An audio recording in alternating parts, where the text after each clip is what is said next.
we don't expect people to know the technology we use, but we expect them to be able to learn quick and be able to then become proficient with it. Hello!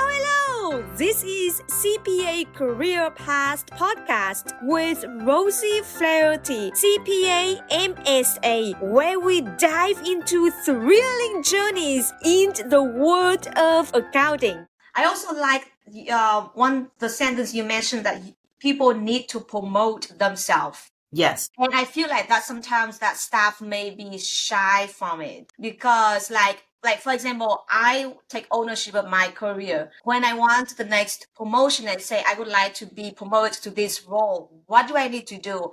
I look at the transparency, as you mentioned, the competency, what the requirements and everything. But when I communicate with staff, a lot of times they say, oh, it comes when it comes. And so how can you motivate staff to take ownership their career, to feel more confident when they talk about the next role in your career? Yeah, I mean, we tell everybody. So we do training. I never thought we'd have to do, but our newest students coming in, probably the last few years, we go through communication training.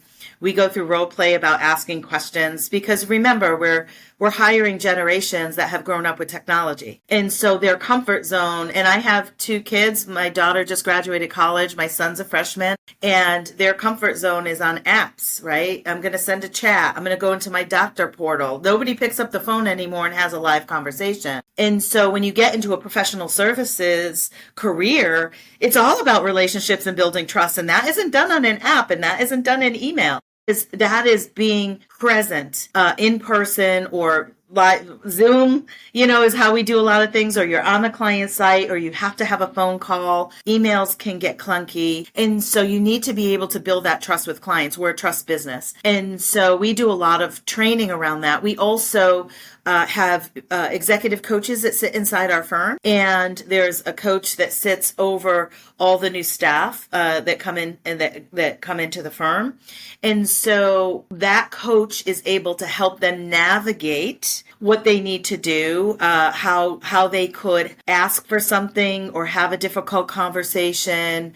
Maybe they're not loving what they do and they want to try something new. They can use the coach to help them navigate those conversations inside the firm. They need to give critical feedback to someone that's working for them. They are there to support them in how to phrase it, write it, they'll role play. So those support systems, I think, are helpful for students. I think we just have to acknowledge that we need to meet the human capital expectations and needs as to where they are. And it's just different than we were coming through.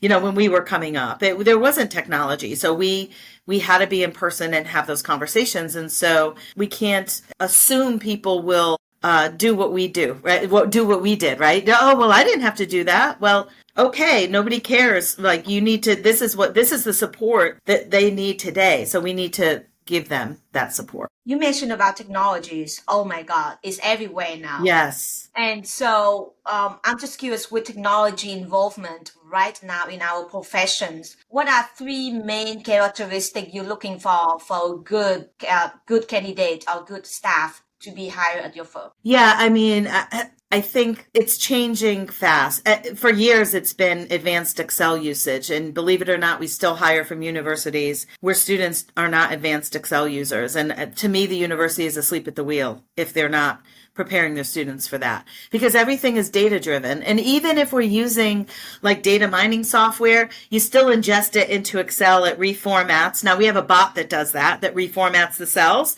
but then it's being ingested into another software to do all the data mining and risk assessment. So you kind of have to have a basic understanding of data manipulation, some data visualization, and have an intellectual curiosity and just an affinity for technology. Now, I think a lot of people that we hire today, the affinity for technology is very high because everyone's growing up with technology today. So almost better than my generation, right? But I think that is an expectation that you'll be able to sort of learn really quickly. We don't expect people to know the technology we use, but we expect them to be able to learn quick and be able to then become proficient with it. I see. I agree with you. With technologies, it's just like everything now. Yeah. It's very tough when you're not put yourself familiar with technologies. And if you understand one technology, it's very easy and fast to learn a new one. But you Yes. just need to get yourself familiar, have the curiosity mindset, and then have open mind as well to learn it. And that will be a very good key for you to succeed in this profession. You also mentioned that you have a daughter, and a son. So I'm just curious, as being a mom, how did you balance yourself when they were little, when you move up in your ladder in your career at Yeah, AAFCPAS? I mean, for me, and this is just my view. There is no balance, by the way. There is no balance, only integration. Every day is a different decision, and it takes a family discussion. And so, I had lots of discussions with my husband over the course of my career. And, even when my daughter was born, she happened to have a lot of fevers as a baby. You wake up, your kid has a fever, you have to make a decision that day, right? So he and I used to coordinate our calendars for the week, who had the most flexibility to stay home if something happened or whatever. And so we would have those sort of weekly calendar alignments. And then he ended up changing jobs to be an independent contractor. Or he had more flexibility. He in his role as a controller of a private company, and so he and I would have those discussions. There were times when I was doing too much and I had to scale back. And I came to work and I said, I can only do 2 evening things a week. I can't do 4, anymore because it's too much. But it takes sort of that open, honest, candid communication in your family unit, whatever that looks like. For me, it was my husband and I, and then really having the confidence to come to work and say, these are the boundaries I need to set, or whatever that is, and just making sure that you are honest with yourself. You need to understand how long things take and be realistic. You have to learn how to say no. You can't say yes to everything. For some of us, that's really hard because we want to do, and we want to please everybody, and we want to get everything done, and it can take a toll. So we need to grant ourselves grace along our journey, and things change. Your integration and what you define as a healthy integration changes. It was very different when my kids were babies. It was different when they were older and in sports. And then now that they're in college. And so it changes over time. And so this is a constant conversation and a constant reflection of yourself, of your family unit. Are we giving each other what we need? Is this working? Is it not? Do we need to pivot? When I had the opportunity to sit in a managing partner seat, it was a whole separate conversation with my husband about this, because this is a big commitment, right? And so are we ready for this? And what does that look like? He ended up taking time off from his job for a couple of years and then went back part-time after that when I first took on this role. And so it's not one and done. It's a constant cadence of communication, accountability, self-reflection, and advocacy for yourself, quite frankly. Oh, your husband is so supportive. Yes, I mean, I couldn't do what I do or have gotten to where I have without his support. He's absolutely amazing. And he knew I had goals, to rise in this profession, and he was on board to support it. So I feel very blessed to Yeah, have had that support. Yeah. yeah. Especially when you were an audit partner, I believe you probably had to travel a lot at that time, not now with like technologies and with the baby that was small at that moment. It's not easy for you, I believe. Right. And you know what gave me a really deep appreciation? When I had Alexander and I was on maternity leave.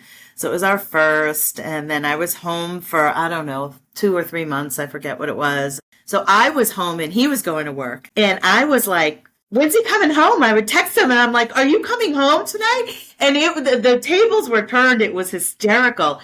But I was just like, oh my gosh, now I know how he feels. If I say, oh, I'll be home at 6 and I don't come home till 8, you have a deep appreciation for your partner and what that feels like. Yeah, Yeah. I can feel that already. Even I'm just expecting now, Yeah. and we already have to be like a very good team to do a lot of things to get ready for the baby. Yes. I'm not talking about when the baby comes out, it will be way more responsibilities, way more things that we need to discuss about, and we need to do teamwork. But It's a serious commitment and then serious like open communication with your Yeah, partner. It's a lot of work.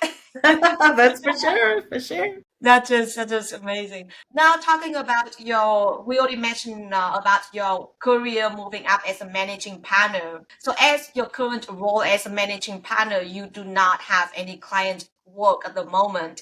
You're mainly focusing on building the firm. Mm. What do you like the most in this position? And have you ever missed client work? Yeah. So listen, I love my clients. I still have relationships with the clients that I served for years and that are serviced by other people today. But where I get my most joy and that I've learned about myself, taking some time to self-reflect on my own journey, is helping other people be successful. And so I'm very creative. I think creativity is a power skill in leadership because it helps you connect the dots.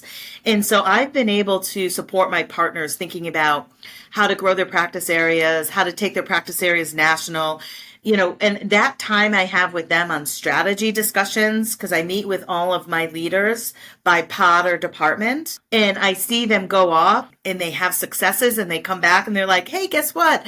I'm on the national speaking circuit for, this particular group, or I just landed a client, across the country in the state. That is what gives me the most joy. So it is meeting with my partners and helping them think a little bit differently, get creative, and find success in that. That is probably my favorite part of the job, in addition to just the vision and strategy. Having been involved in my state society and then the AICPA, having deep, deep ties into the profession, and bringing that back here is and applying it to the strategy for growth is also a lot of fun.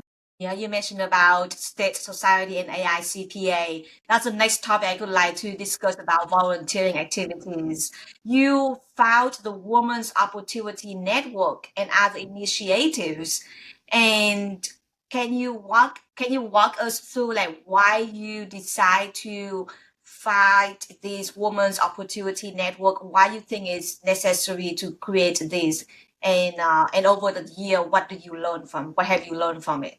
Yeah. So as a new managing partner, I focused on this. So it was 2011. I sat in a managing partner seat. It's when I founded the Women's Opportunity Network. At the time, there were not a lot of women represented in leadership roles.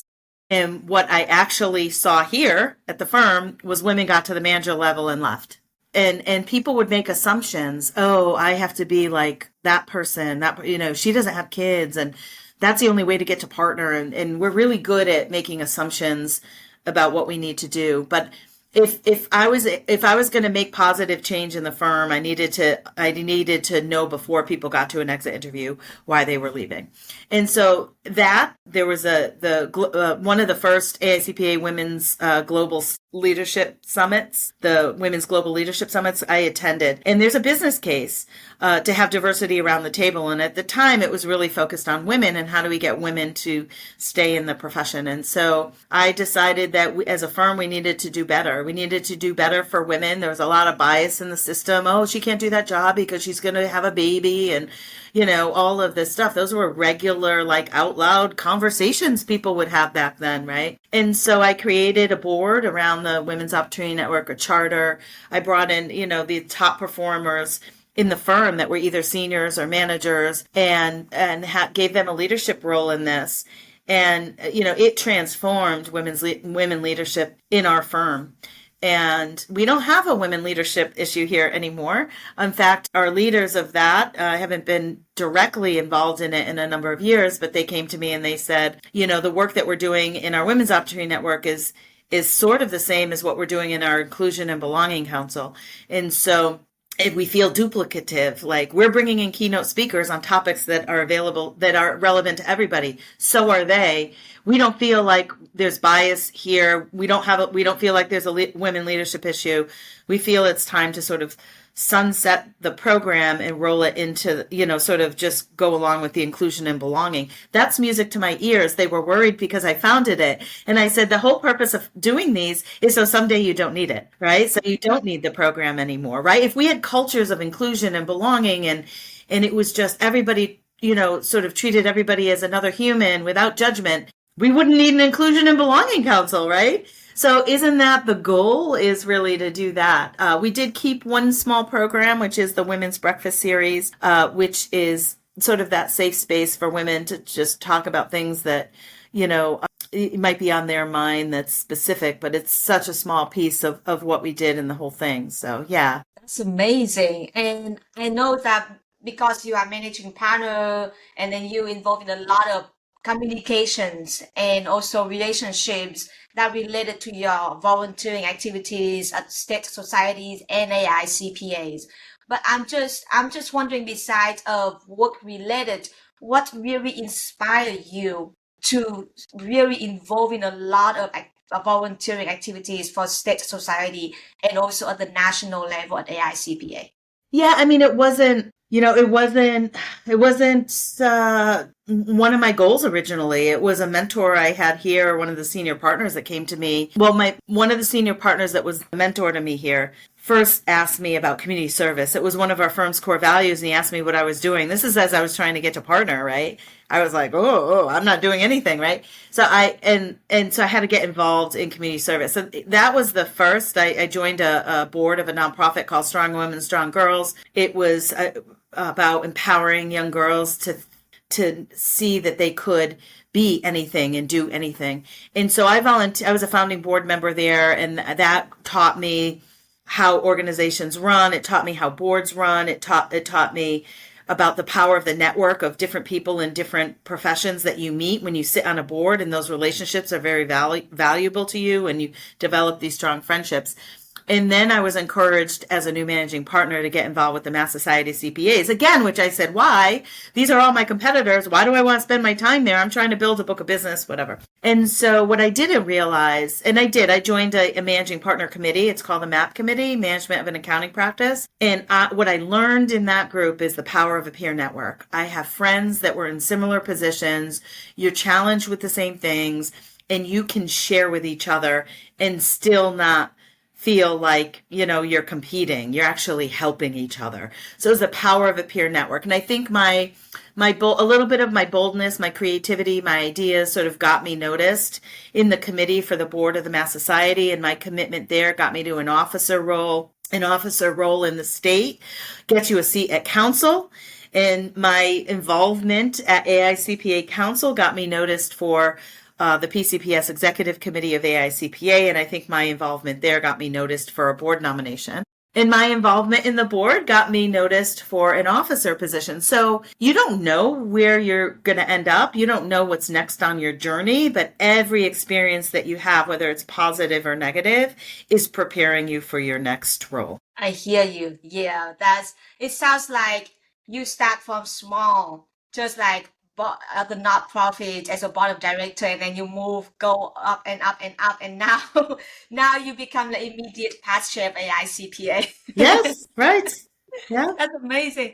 As an immediate past chair of AICPA, I'm just curious, what was the most thing that you did when you were the chair of AICPA that you were so proud of? Yeah, I mean, I traveled, all over the country, and I'm still traveling today, either talking to state societies or talking to educators, talking to students. And, what I'm most passionate about is promoting the business model evolution, right? And so how do we create human-centric cultures? Because that's what I did here.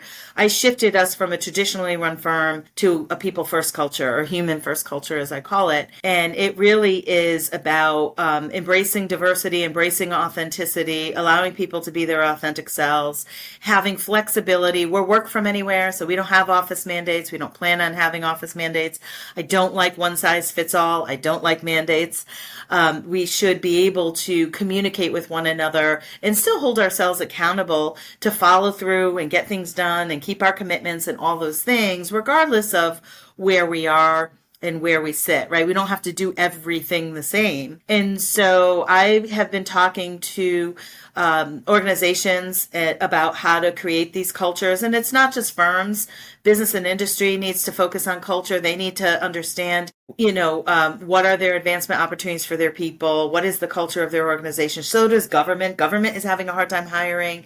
They should be thinking about their cultures and how they're evolving their organizations. And so it really transcends, everything in the profession. And, that and talking about how to be on the leading edge of technology and innovation, which is a strategic imperative for us to be successful in today's environment. I mean, those are the two things that really, I focused on in my year and will continue to do so. Even though I'm not the current chair, I will always, forever be a champion of our profession and promote, we should be doing in order to be successful. Amazing. So you are known as a leader at your firm and also the leader in our profession. I'm just curious that there's something that most people don't really know about you. Oh gosh. What don't people know? Yeah, I mean, I'm trying to think. I mean, I talk about my mom. I'm her primary caregiver. She's completely disabled and she has Parkinson's. She's in a nursing home, so she's a mile from my house.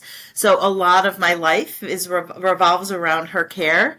And so, people might not know that. I'm also a Peloton addict. So that's how I sort of re-energize is I get on my Peloton. I just feel really good after I do a ride. And so, yeah, so those are a couple things, I guess. I'm sorry to hear about your mom, but that's amazing that you enjoy biking. That's great. Great. We go through a lot of your journeys, and before we end this podcast, I'm just curious if you can share some tips and advice, the last tips and advice to our young professionals who want to grow in this profession. Yeah, I mean, I would say, grant yourself grace to take some risk. Find the work that gives you energy. So when you're doing something and your adrenaline is up and you're happy, take a moment to reflect, what is it that I'm doing that is giving me energy? Am I working in a team independently? Is it the client? Is it the industry? Is it the type of work? Try and just think about that and then do more of that. And that's when you're sort of plugged into the work that is right for you. I think that's really, really important. If you're going to move up, is you have to be passionate about the work that you're doing. And I think a good way to do that, if they have an opportunity to do one of these sort of personality profile testing to understand where their natural preferences are, I think that can help them think about roles that are right for their natural preferences. And there's a connection there, believe it or not. And I just listened to our transformation director, Sarah Fleischel, talk about this at the AAFCPA Engage conference, right? How she wished she knew type coach earlier in her career because it all made sense to her when she took the type coach test when she came here. She understood herself better, and then a light bulb went off. No wonder I wasn't happy being an audit partner in my firm, because I was meant to drive transformation and change and vision and strategy. So I think that is really valuable. Awesome. Thank you so much, Carla, for the interview today. A lot of great stories, a lot of tips and advice that I hope young professionals, when they listen to this podcast, they're going to learn a lot. I hope so. And good luck to you, Mama. New Mama here. Yeah. I'm going to send you good vibes, good delivery vibes. Taking them all. Okay. Thank you so much, Carla. Grateful. Thank you.